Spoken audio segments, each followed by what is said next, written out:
Hey everyone and welcome to Storytime. My name is Jake and today we are going to be looking at the subreddit r/prorevenge, where people tell us their best stories on when they got revenge on someone or something they didn't like.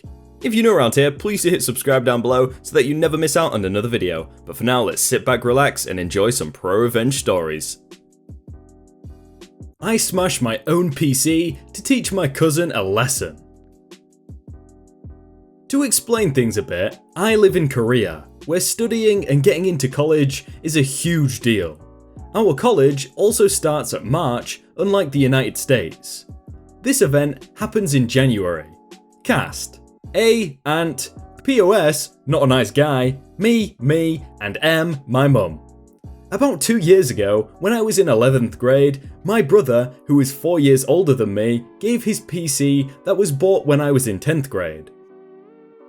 It had maxed out specs, including 2 state-of-the-art graphics cards and an awesome CPU capable of running most games for the next 4 years or so.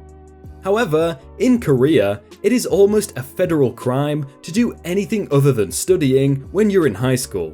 So, my parents didn't like that I got an awesome computer in my second year of high school. However, since I was an obedient little chicken, I never downloaded any games and promised to keep it that way until I got into college.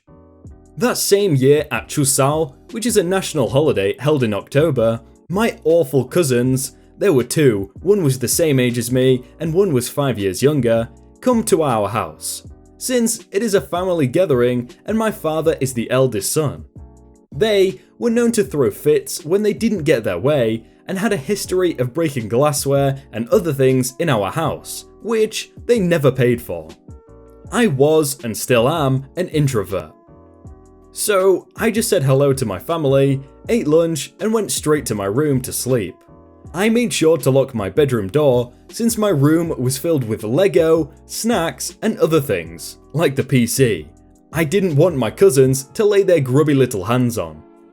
About an hour after I fell asleep, I heard laughing noises and immediately felt the rage building up under my skin. It was the cousins, and they managed to pick the lock of my door using chopsticks. I don't know how I managed to stay asleep, but apparently they had turned on my PC, downloaded a load of games I never play, and was cranking up the volume to 80%. I sprung out of my bed and yelled at them, "What are you doing in my room? I made sure to lock it." But they replied with a smug grin that makes me want to punch a wall just by thinking about it. "Well, you should have locked it up good. Too easy for me." And just kept on playing. I was livid, but I didn't want to cause a scene, so I just told them to play games and not download weird stuff that screams that they are a virus. Fortunately, they just stuck to their games. However, that was not all. When it was time for them to go, they went to their mum, my aunt, and whispered something in her ears while maintaining eye contact with me. I knew that stuff was about to hit the fan, and of course, the following conversation took place. "How old are you, Steve Co 35? "You're my aunt. I think you're supposed to know." "He's in 11th grade. "So, you studying hard?" She already knew the answer to that, since I was owning her son in terms of academic achievement. "Yeah." "So, you wouldn't have time to play with your computer then?" "Oh no, here we go." "Just because I'm not playing games on it doesn't mean I'm not using it. I use it to download PDFs of problems and do homework." She just flat out ignores me. "Well, since you're not using it, can you just give us your computer?" My son here really enjoyed it, since our computer is so bad. And before I let out a single word, my mother exclaimed, "Yes, you can." I know that most of you guys would think this is absolute BS on my mother's part, but my mum still thought that the computer was bringing my grades down. Although I stayed among the top 1% in my school all along. And college is a big thing here in Korea. However, despite understanding why my mother wanted to get rid of the PC so bad, I wasn't having it. I told that family to get out of our house and I will do whatever I want with my PC. However, to my horror, when I came back from the library after studying, I noticed that my PC was gone, replaced by an envelope with 100,000 won, about $100, on my desk. I screamed at my mother for letting her take it, and we pretty much stopped conversation for about a month, which was easy to do since I go to school at 7 AM and come back home at 2 AM. After about a month, I still didn't forgive her for that, but I was too busy with my studying to care. After a year, in December of 2018, I was admitted into one of the most prestigious engineering universities in Korea. And my parents officially didn't care what I was doing as long as it was legal and sensible until March of the following year, when school started. This also meant that I could play whatever games I wanted whenever I wanted. I got plenty of money from my other family members as congrats, but not the aunts. Surprise, surprise. About 3 million won, $3,000. I planned to buy a new PC when I saw a Facebook post made by POS who was the same age as me playing games on my stolen PC. It was already too late to care, and since I already decided to get a new one, I almost shrugged it off. Almost. Until a brilliant scheme popped into my head. I went to my mother, phone on voice recording, to ask her to get my PC from them so I could use it, since I got into college. However, my mum said that we already gave it to them, and starting conflicts with family members can be a real pain in the butt. This was of course the answer that I wanted, since I could clearly state in my recording that they took my PC against my will and practically stole it. My mother admitted to all of the above, unaware I was recording. Then I started to execute my revenge. Since both my aunts and my house had senior high school students in their house, we did not meet in 2018. However, at Christmas, we decided to have a get-together in our aunt's house, since Chuseok and Lunar New Year was held at our house. The opportunity was too good to pass. My father was planning to go screen golfing with the other men of my family, which meant that he was bringing his golf clubs with him. I snuck in my aluminum baseball bat with his golf bag a day before going to my aunt's house. Furthermore, I went to my bank to withdraw 100,000 won in 100 won coins, and put it into a carrier case. I put everything in the trunk and we left for my aunt's house. After we arrived, we ate dinner and hung out at aunt's house. When no one was suspecting, I went into POS's room and my PC was there. My revenge was to smash it to pieces with my baseball bat and lay it all out on the POS's bedroom floor just to mess with him. However, a better idea popped into my head. Since POS's room was on the second floor and he was out by the gravel yard playing with his little brother, I decided to just chuck it out of his room window with all my strength. I opened his window, disconnected all of the wires, and waited for him to see what was about to happen. After about 30 seconds after opening the window, we made eye contact. He saw the PC in my hands and he just froze. I did not. I yelled, "Screw you and screw this PC," and threw it out of the window. The sound was magnificent. Everyone went out to see what the sound was, and POS was yelling that he'd hurt me. My aunt screamed, and so did POS's brother. It was a world of mess. I came down to see the whole aunt's family members red with rage, except for aunt's husband, my uncle, who was too drunk to understand what was happening, and started screaming obscenities at me. I didn't listen to any of the insults, nor did I care what they said about me. I just wanted to hear one thing, and soon it came out of my aunt's mouth. "We paid you! Why would you do this? This is vandalism!" I smiled and sent POS and my aunt the recording that they took it against my will, and went straight to our family car to take out the carrier case with the 1,101 coins, and poured it on their living room floor. "Here's your money, Good luck finding a PC with that. And with that, I just left. I hopped on the subway and went straight home, ignoring all the text messages and phone calls. After my mum came home, she told me that because of me, we would never see them again, and that it was all my fault. I didn't care. However, what surprised me was my father's reaction.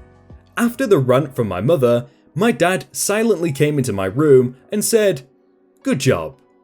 I didn't know it then, but the uncle was also a POS when my father was a kid, and when my grandmother was ill. The only thing he cared about was how much of the money was going to him. I guess douchebaggery is a genetic trait, lol. My father also said, he's a plastic surgeon. He could have bought them a PC of their own, but he didn't because he was a cheapskate.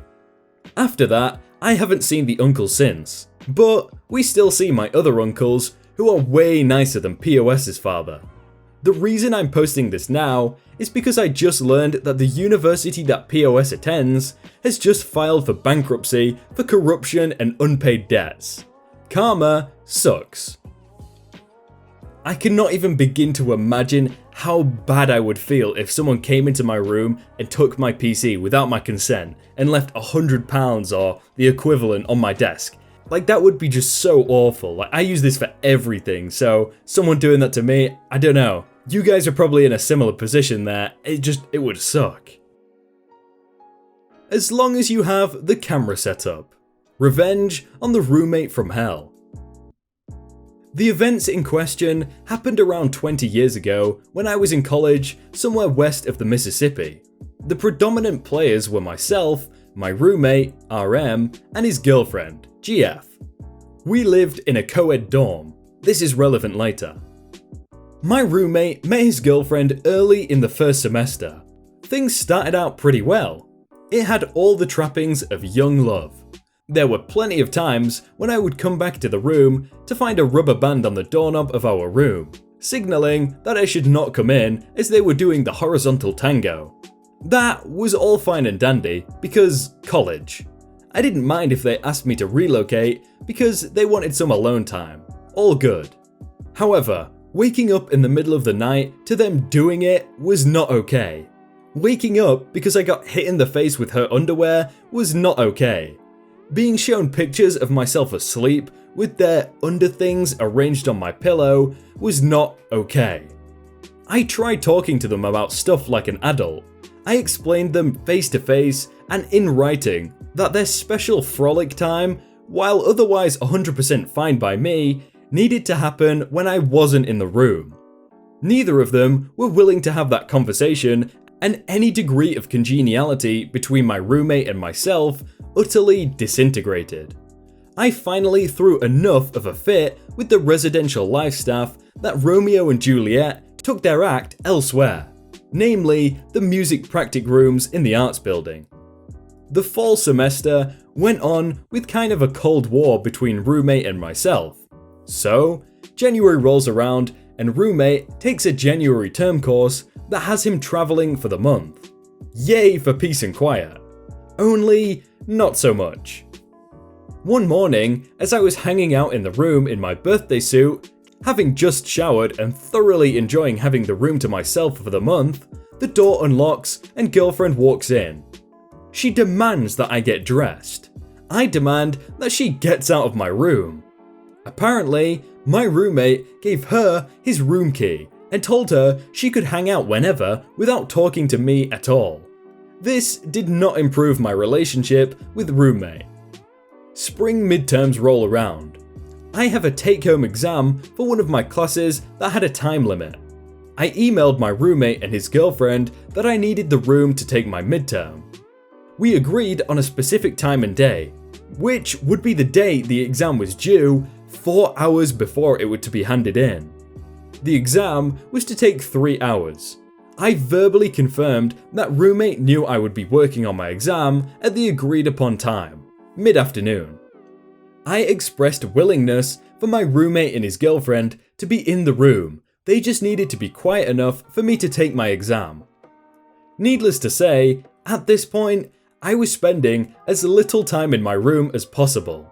I wanted to take the exam in my room because if I wanted to use the library, I would have to lug all my course books all the way across campus. And it was smack in the middle of spring rush.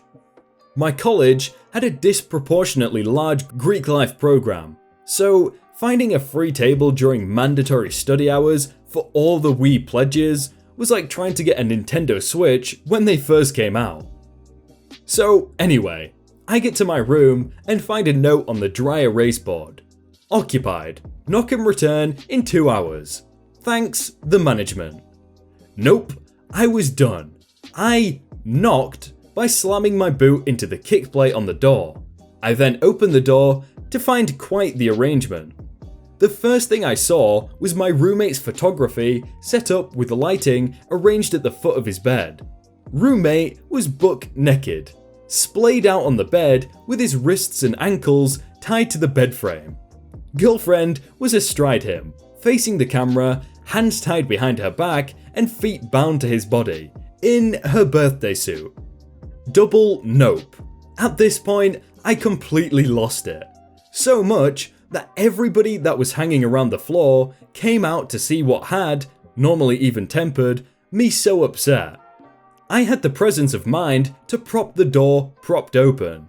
To this day, I have no idea how they got into that arrangement, but everybody that stayed around to watch told me it took them a good long while to get out. Revenge Part 1, check. Fast forward to the end of the year. Roommate cleared his stuff out of the room while I was in my last final. During that time, he and his girlfriend trashed the room.